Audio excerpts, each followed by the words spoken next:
Growing older is not for the faint of heart. The physical challenges are self-evident, but sometimes we allow aging to steal the joy of our daily life. We're tempted to indulge in self-pity. Perhaps we feel sidelined or overlooked at times, and we're tempted to withdraw from others, choosing isolation rather than engagement. Today on Jesus Saves Community Church, we're going to describe an elderly man who refused to let age defy his life. Caleb was a vibrant and influential leader well into his 80s. So today's message, get a grip on aging. And here we go. Think about it. Growing old is not much of a challenge.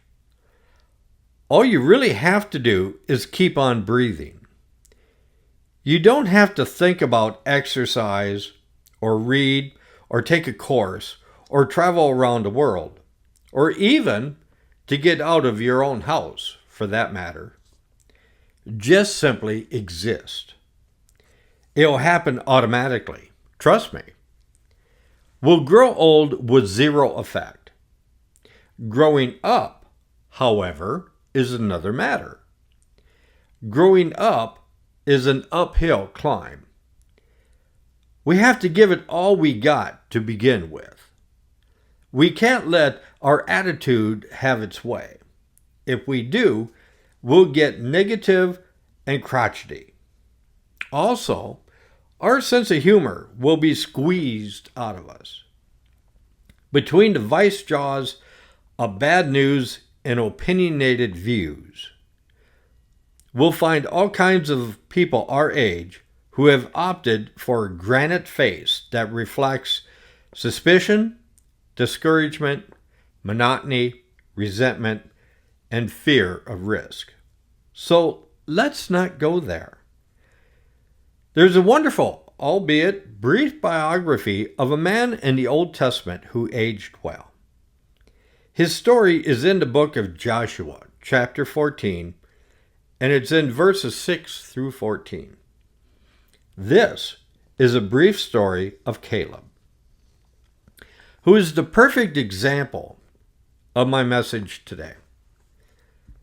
If you want to listen carefully now to Joshua 14 in the New Living Translation, you'll hear all about a man you'll never forget. Beginning at verse 6, a delegation from the tribe of Judah, led by Caleb, son of Jephunneh, the Kenizzite, came to Joshua at Gilgal. Caleb said to Joshua, "Remember what the Lord said to Moses, the man of God, about you and me when we were at Kadesh Barnea? I was 40 years old, and Moses, the servant of the Lord, sent me from Kadesh to explore the land of Canaan. I returned to give an honest report, but my brothers, who went with me, frightened the people from entering the promised land. For my part, I wholeheartedly followed the Lord my God, so that the day Moses solemnly promised me the land of Canaan, on which you were walking, will be your grant of land, and that of your descendants forever, because you wholeheartedly followed the Lord my God. Now, as you can see, the Lord has kept me alive, and well as he promised for all these 40 years. Since Moses made his promise, even while Israel wandered in the wilderness, today I am 85 years old. I am as strong now as I was when Moses sent me on that journey. I can still travel and fight as well as I could back then. So give me the hill country that the Lord had promised me. You will remember that as scouts, we found the descendants of Acah living there in great wall towns. But if the Lord is with me, I will drive them out of the land, just as the Lord said." So Joshua blessed Caleb, the son of Jephunneh, and gave him Hebron to him as his portion of land. Hebron still belongs to the descendants of Caleb, son of Jephunneh the Kenizzite, because he wholeheartedly followed the Lord, the God of Israel. Now, we all are getting older.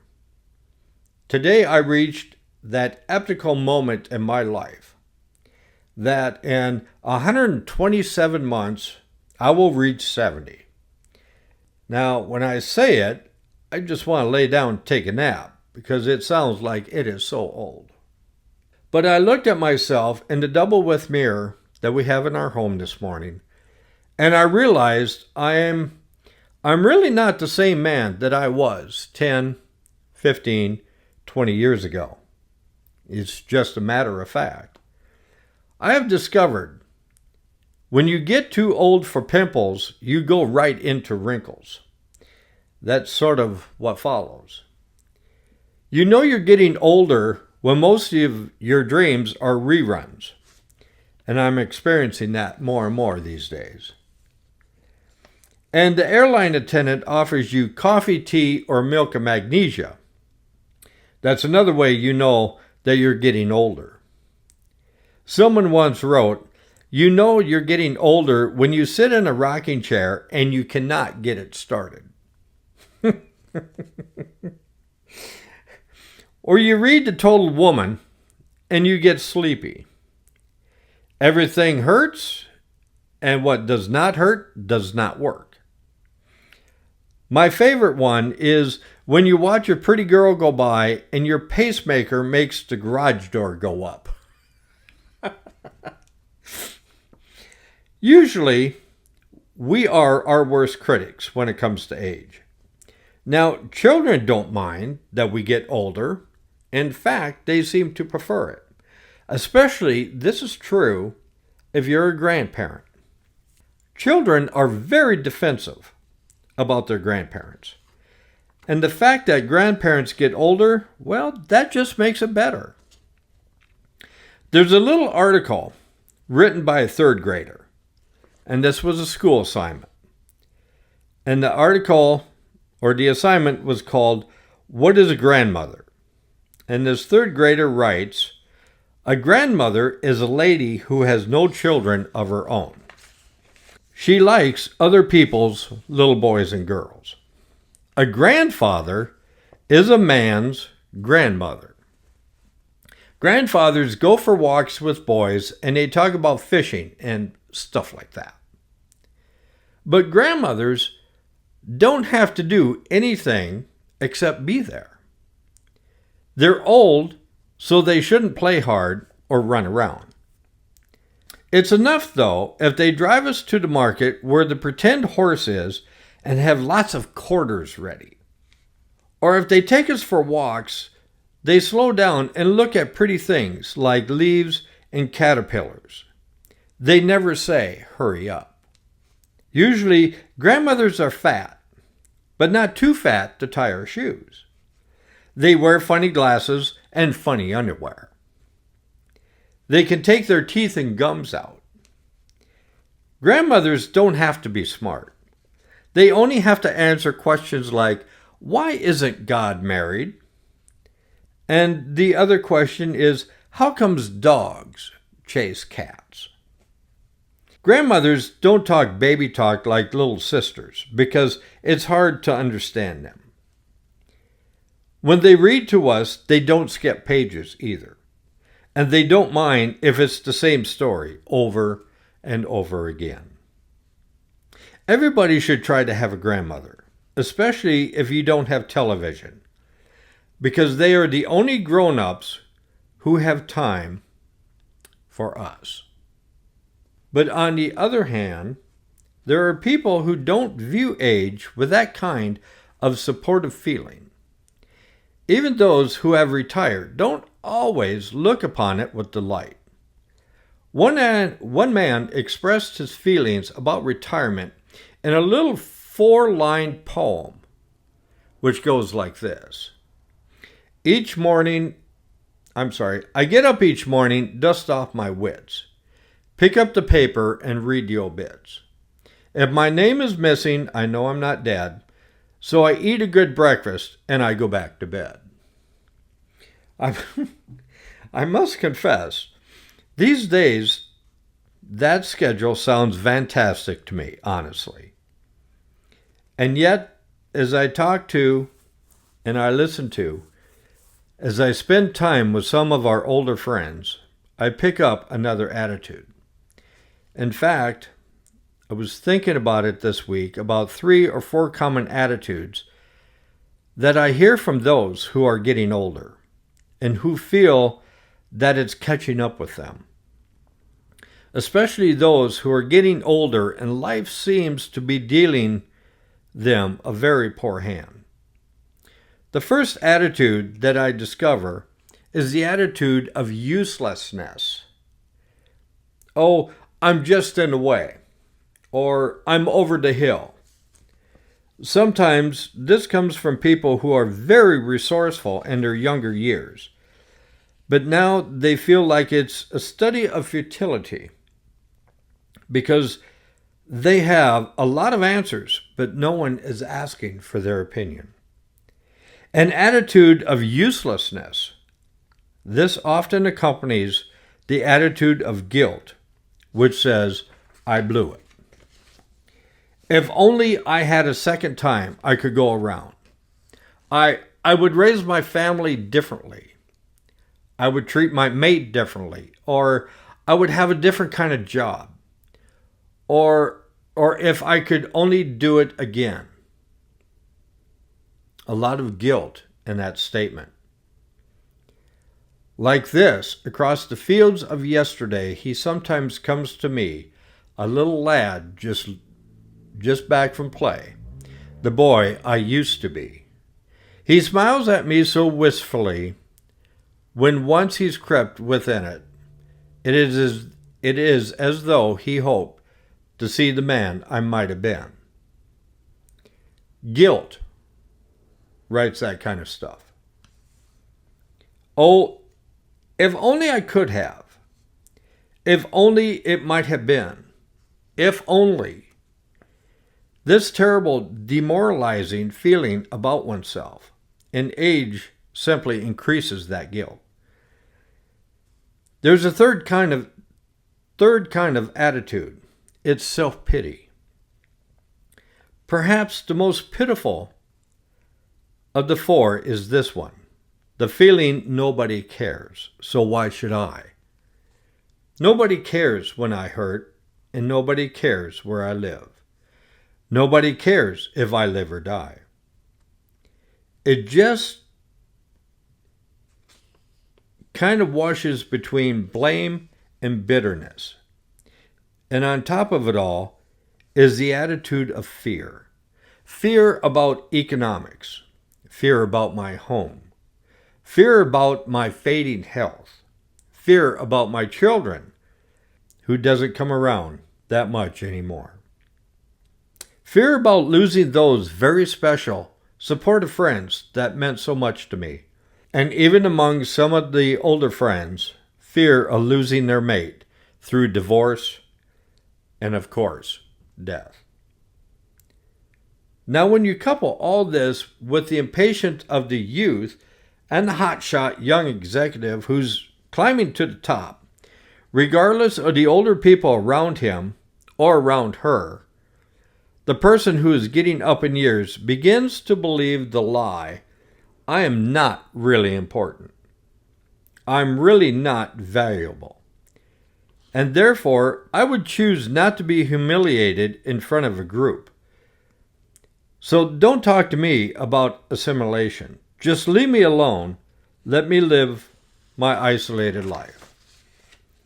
I don't need to be told what's the matter. Didn't you hear us the first time? I don't need to be put down. I don't need to be walked over. I'll just live alone. Just leave me alone. Yet I can tell you, having lost my grandfather late in life, I can tell you one of the worst ways to die is to die alone. When my grandmother died, just about 10 years before my grandfather did, something horrifying, horrible happened inside my grandfather. The light went out of his life. Not simply his closest friend, but it's not an exaggeration to say perhaps his only real friend left this earth. While he lived on another 8 or 9 years, it felt like a very isolated, lonely life. God allowed us as a family to witness that in my grandfather, which part of the time he lived with me and part of the time he did not, so that all of us in the Larson family would learn an unforgettable lesson, that life lived alone is just lingering death. We need each other, especially when we get older. If there is any group that needs to be assimilated into a congregational relationship, it is the older friends. But they often are given the stiff arm by those of us a little bit younger. Today, I want to talk to you. Today, if you wrestle with feeling of uselessness or guilt or self-pity or fear, if you wrestle with this old battle of age. And we all do. We all do. Some more than others. So let's turn first to Psalm chapter 90. It's a psalm written by an old man who is beyond 80 years of age. His name is Moses. And Moses talks about God, how God has always been there and will always be there. He's older than the hills, says the first 2 verses. He's older than earth. He is older than the universe. In fact, he is timeless in age. He is ageless, for he is God. But then the psalmist turns the finger of attention towards himself, and beginning about verse 3, he begins to bring up a picturesque description terms that describes life. As it caves in on the aging, you turn people back to dust. For you, 1,000 years in thy sight are like a watch in the night. It moves so fast. Life comes in and death emerges. Verse 5. Like a flood silently, dangerously moving its clammy fingers nearer and nearer my dwelling. Like a river that's left its banks and moving into my home. Life is like grass. It sprouts in the morning and withers at night. Verse 9. Perhaps the most deceptive of all. We live our lives beneath your wrath, ending our years with a sigh. You can feel it from the page, like a sigh. Now, as for the days of our lives, they contain 70 years. And if we happen to be extra strong, maybe 80. But soon it's gone and we fly away. So how do we live? Since life is like grass, and like dust, and like yesterday, and like a flood, and like a watch in the night, since life has to be lived with a long sigh. At the end of it, in parentheses, in a sort of way, oh my. So, how do I live today? Why shouldn't I feel useless? Why shouldn't I have guilt? Why shouldn't there be enormous amount of self-pity? Why shouldn't I be afraid? Let's go to verse 12. Lord, teach us to number our days that we may present to thee a heart of wisdom. Now, wait a minute. Let's go back. That's a prayer. Verse 12 is a prayer. Lord, teach us to account for our days. Not years. We're doing this day by day. And with each passing moment, not year by year, and not the usual annual holiday, no, day by day. So teach us to account for each day, that we may literally, and that word means gain or to bring in, that we may gain or present to you at the end of our life wisdom. Our hair may be gray, and our faces may be wrinkled. But our Lord God made it possible for me, by the end of my days, or at the ending of my life, to have before you a heart of wisdom. So I offer a new principle.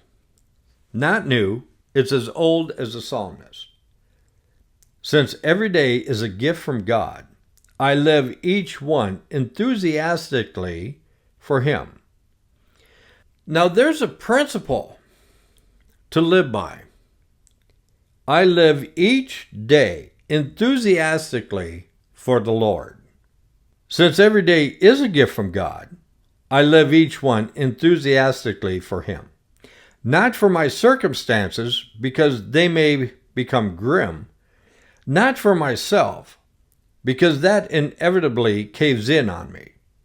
And not just for others, but for Him, that I may present to Him a heart of wisdom, and I choose to live enthusiastically.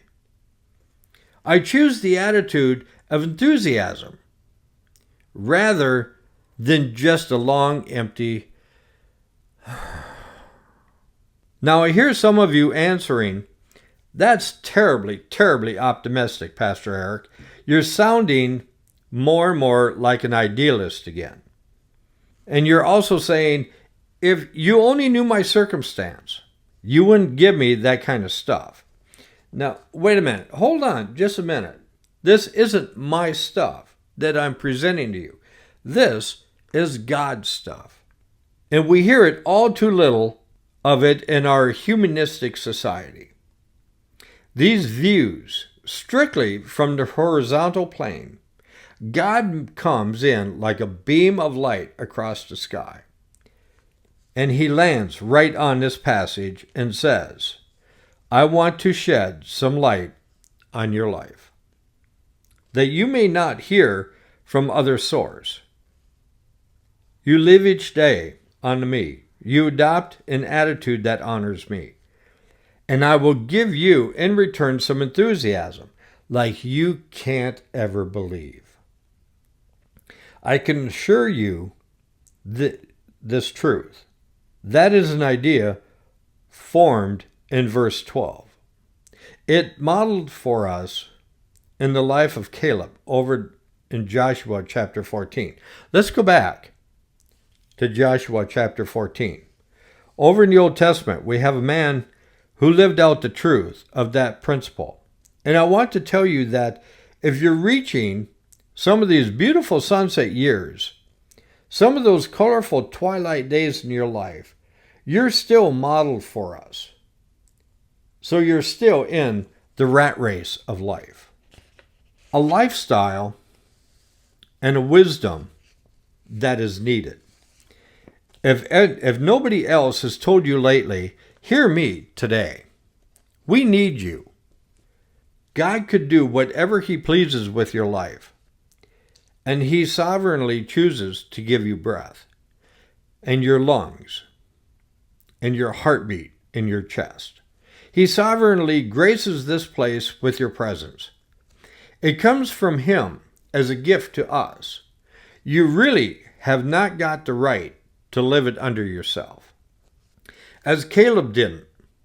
And the beautiful part of this whole story that we're going to unveil for you briefly is that it incarnates the truth of Psalm 90, verse 12. An old seminary teacher a year ago used to tell us in the classroom, don't present an abstract truth and leave it there. Clothe it in human flesh. And he used to say this with a big exclamation point at the end of his statement. Incarnate the truth. I want to incarnate the truth of enthusiastic living with the life of Caleb in Joshua chapter 14. Now he looks at his life in three perspectives.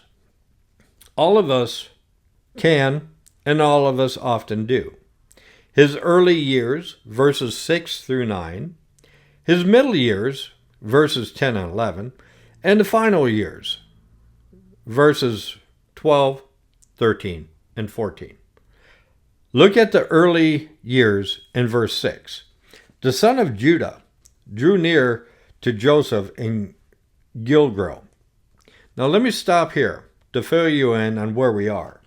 The land has been conquered. Oh, there's a few skirmishes yet to be finished, and there's a few enemies yet to be driven out, but the land is virtually under the flag of Israelis. The Jews have now conquered Canaan. It's their new home, and Joshua has engaged in parceling the land, giving this tribe that much, and this tribe that much, and those tribes that much, and here comes the tribe of Judah.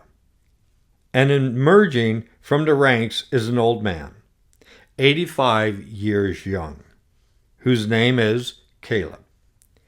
He looks within those deep eyes into the face of Joshua, his contemporary, his friend, his fellow warrior. And he says in verse 6, "You know the word which Jehovah spoke to Moses, the man of God, concerning you and me in the Kadesh Barnea."